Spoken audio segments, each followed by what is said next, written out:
All right, so today we are here with FutureScope's Physician Leadership Spotlight, and we have Dr. Becky Lynn, founder and COO of Evora Women's Health. So, welcome, Dr. Lynn. How are you today?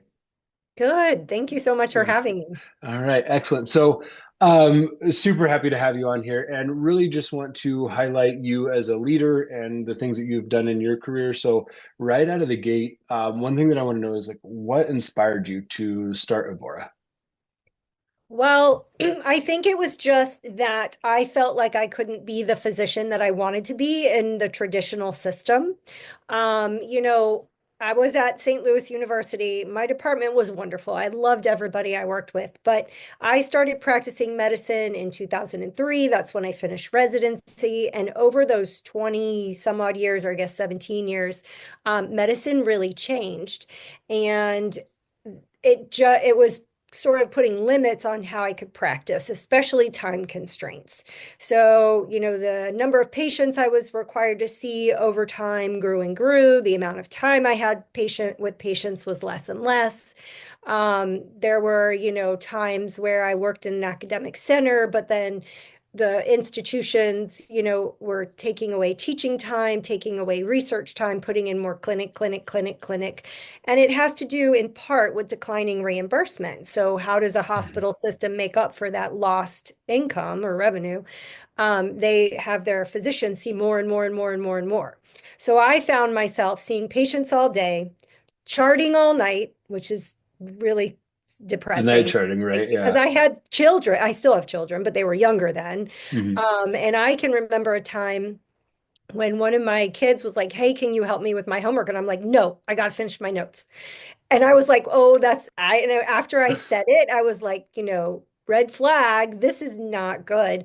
And then Mhm. I took overnight call, and was expected to work half a day next day. So it was really sort of the hamster wheel of trying to keep up, trying to keep up. And I can remember the patient where I was like, I got to get out of this system. I saw a patient with chronic pelvic pain because I personally specialize in sexual problems in women, Mhm. menopause, and weight loss. And chronic pelvic pain is not a 7-minute visit. And I was already running really behind, and I did a very poor job of helping that patient. And I knew it, and I knew people were waiting for me. And I walked out of the room and I'm like, this is just not the physician that I want to be. And at the end of the day, I called her back on the phone and finished the visit like how it needed to be done. Awesome. But it was that, and then, the taking away of research and teaching time, and also loss of autonomy, like basically had no say in my schedule. I wouldn't say no say, but Mhm. limited say in my schedule. And I was very frustrated that I couldn't be the physician that I wanted to be. That's super powerful because the people that we work with, we hear that all the time, right? And some of the stats around it, physician burnout. I think if you look at JAMA, the number of articles that were posted, it was like Mhm. 483 last year, right? And Oh, I from believe it. yeah, 1980 until then, it was more than like a 40-year span beforehand. So it's Right. like it is a big thing. And I think a lot of people are kind of scared to take that step. So I think it's awesome that you can even pinpoint just that specific piece that you're like, no, this isn't right. And then take the steps to make a change. Um, what is one of those like big lessons? Because you're talking about like these very defined moments of like, I did not care for that patient the way that they should have. Mhm. What's one of the big lessons that you've learned as that like physician leader? That it is possible to take care of patients how I want to take care of them. And that's one of the things I love about running my own practice. If something isn't working, I can change it. And I don't have to go through layers and layers and layers and layers of administration, right? Because now hospital systems are huge administrative Hmm. conglomerates, and then be told, no, we don't do it that way. And so that's, I love that I can try something. If it doesn't work, I can pivot, I could try it a different way, and I can really be the physician that I want to be to my patients. That's so awesome. That is so awesome. And then you, speaking of kind of that pivot and change directions and some of that type of stuff, you leaving and starting Evora to Mhm. where it is now, like what do you think has led to the growth? And run us through real quick, like kind of where you started and where it's at now, because Yeah. it is quite amazing. It has been interesting because I've learned so much, right? I was a physician, now I'm an entrepreneur. So, and when I started Mhm. this, I wrote this whole business plan. This is how it's going to work. And where we are 5 years later is nowhere where we were No, we're then. here. Okay. I've really learned a lot about, growing a business and responding to needs over time. But wait, back up. What was the initial question? I think I got. Yeah, so like what do you think as far as like the leadership decisions that you've made have led to kind of the growth that you've had? And I coupled that with where you started, kind of give us a rundown of where you started and where you're at now, right? So Yeah, so the decision, so like I said, we started, it was just Chloe and me together.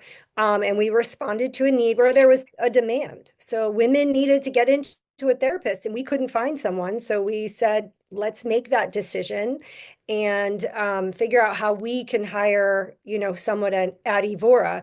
And now we've really grown. And as we've grown and added on services, it's made me realize the value of having a team for your patient, Mhm. which in the beginning, I don't think I was saying to myself, I'm going to create this team for women. I was like, I need my patient to get the therapy that she needs, and I can't find it. But as I added each person, I've really seen the power of teamwork. And I love to say that to my patients that we're your team. We're all here to support you, to work together. And when you think about my office now compared to the offices that I worked in when I was in traditional medicine, I was always with a group of OBGYNs, which was wonderful because we would Mhm. bounce things off of each other. But now my office is me. We have an internal medicine doctor. We have a psychiatrist. We have a pediatrician who specializes in weight loss for kids. And we have a whole bunch of other services. So therapy and dietitians and physical therapy, personal training, acupuncture, chiropractic, Reiki and pranic healing, massage, personal styling. I'm sure I missed somebody in there. Um, but yeah, so I feel like being able to make those decisions has allowed me to create a team for patients. I don't think there's a better word. And when it comes to leadership, it's really important to me to that my team that we function well together. We don't do drama. We treat each other so nicely and Good, we good. work as a team. And I think that I do think that, it sounds silly, but like culture comes from the top down a little bit. Like Hmm. it is so important to me to have a good, happy culture. I think that's the best for the people that work in my office, but for our patients as well. And I think part of the reason we've been successful is because we have a good culture where we work. And I hope that never changes. I hope so too. You see it so much that like you start to grow and you start to change and you hear it all the time of like, oh, Yeah. that we start chasing something else other than that piece and what got you there, kind of tumbles and falls. That is absolutely, you talked about the 5 years, like it looks way different than your business plan 5 years ago. I bet a personal stylist coming from women's health was probably nowhere near that business plan and an Nope. afterthought, but yet now it is added in. And I think that's just it goes back to the whole being able to adjust and to move and to make some changes. I think is super, super awesome there. Um, you had touched on this a little bit. I'm so glad because it's really kind of the way that I'm flowing here is you have a team, you don't do the drama. Like, how do you support and empower your team? Like, whenever if I was to go to work for Becky Lynn, Dr. Mhm. Lynn, what would that entail, and what are the things that you actively try to do as a leader to Yeah. support your So staff? I think that instead of being a top-down type of employer and saying, you will do this, it's Hmm. just comes natural to me to say, what is going to help you succeed? How can we help you succeed? How can we help you create the practice that you want to create? And I'm very sort of open-minded. If someone comes to me and says, I want to do an event. So, for example, our esthetician is doing a Mother-Daughter Day facial event, which we did last year. It was highly successful. And she thought of it. I didn't think of it. And she came to me and said, can we do this? And I'm like, absolutely. And we'll support you and help you make it be successful. And, some events are more successful than others. Some trials are more successful than others, but we won't know unless we try Hmm. it. So I really do believe in giving my team autonomy to a certain extent, right? They can't just do Hmm. anything, but autonomy because they know their practice better than I know their practice. Hmm. And then we work together to try and help them succeed. What about, and that I think working together to help them succeed, you had mentioned that they don't always land. Hey, this worked really well, this didn't. Hmm. What what do you do as a leader whenever you have kind of those three, four, five things, maybe even consecutively that like, hey, let's try this and it falls on its face. What are you doing then to step in as that leader Hmm. continue to grow? Right. So then we say, why didn't it work? What Okay. could we have done differently? Why didn't it work? Was it that we didn't advertise it correctly, that we didn't reach out to the right people? Is it just something that people aren't interested in? And so, I don't look at it as a negative in a Hmm. way. It's, well, we tried, and if it didn't work, then that's okay. We move on because, what do they say? For every 10 failures, you'll have one success. So it's sort Hmm. of par for the course, right? Right. It's not a failure, really. It's a learning experience. It didn't work. We move on to something else. Okay, wonderful. And then what would you give like advice of uh, it saddens me a little bit talking to residents that are talking about being burnt out and you're saying, oh, you're 2 years into a 3 year residency, or you're wanting to do a fellowship and it's not really going to change here. Not necessarily women specific, but physicians in general. What advice would you give to them that are maybe struggling with some of that quote unquote burnout, or questioning, is this the right move for me, or am I doing what I should be doing? What advice would you give there? Well, I really do think if you stay in the traditional system, there are ways to make your life better. So, for example, when I left residency, I worked in a community hospital at Capital Region in Def City, and I was on call 7 to 9 times a month. And I would be on call like Friday, Saturday, Sunday, which I found really, really difficult because even if I'm not awake overnight, I was waiting for the phone to go off, and it Hmm. was it was hard to get poor sleep for 3 days in a row. And so I ended up going up to the University of Missouri in Columbia. And there were several reasons why I did that. One was I missed academics. I love teaching, I love research. Academics is truly like where I belong, or Hmm. where I belonged at that point. Now I belong where I am. Right. But the lifestyle was better. So I had 4 calls a month, which it sounds minimal, but it's actually huge. And when I took a weekend, it was just a Saturday, not a Friday, Saturday, Sunday. And I did take a pay cut to do that. But as far as lifestyle goes, and it was worth it. And then when I moved to SLU, I had even less call. And the older I got, the harder call becomes. So when I was, 33, I could be up all night and function the next day. Hmm. But as I got into my 40s, I could not Not do that doing it right. well. And so at SLU, we only had 2 calls a month. And then what I did at that point, I was a full-time employee, but the issue was when you're a full-time employee, you're working way more than full-time. Like I said, 50. charting all Hmm. night, taking call. So I cut back to point 0.8 because there's only so much you can ask of yourself. And so I accepted that I was going to make a little bit less money in order to not mentally crash and not be able to do my job. And physicians who get burnout lose compassion, right? You Hmm. start not caring. You start like getting mad at your patient. Why is she complaining to me about this? Which is really, you can lose empathy. And that's not the kind of physician that I want to be. So to those residents, you can adjust, maybe not immediately, right? Like maybe if you're an OBGYN and you have to get a job and maybe you have loans to pay, right? So like when I went Hmm. to Jeff City, I had a bigger salary. That was the highest salary I had ever, and then it just went down. But I paid off all those big loans with that Uh-huh. higher salary, and then I was okay. There are a whole bunch of other things physicians can do to combat burnout. There's a whole Facebook group called Physician Side Gigs. So people who want to get out of the practice of medicine because it is difficult and it's Hmm. stressful. stressful, it's taxing. And they can work for pharmaceutical companies, they can work for insurance companies. I know physicians who've created courses online that they sell. And then there's a growing group of specialists like me who are doing direct care, cash pay practices. And even in the 5 years that since I started Evora, they're sprouting up everywhere because it really is a huge lifestyle change. And it's wonderful Mhm. for the patient because in a cash pay practice, like my patients, my first visit is an hour long, and my follow-ups are 30 minutes. So that's Oh, wow. wonderful for the patients. But it's also wonderful for me because I can get a good history and I have time to formulate a plan. My patients have my cell phone number. They can call, text, or email me anytime.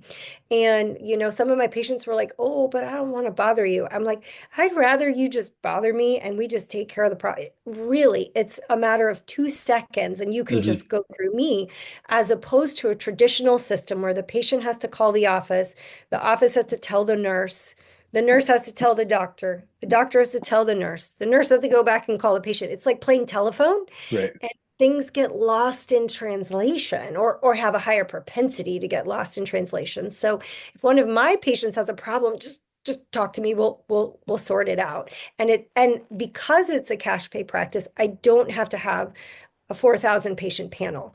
I can keep the number of patients that I see small, so that way I have time for each of my patients, which I love. That's wonderful. That is so phenomenal.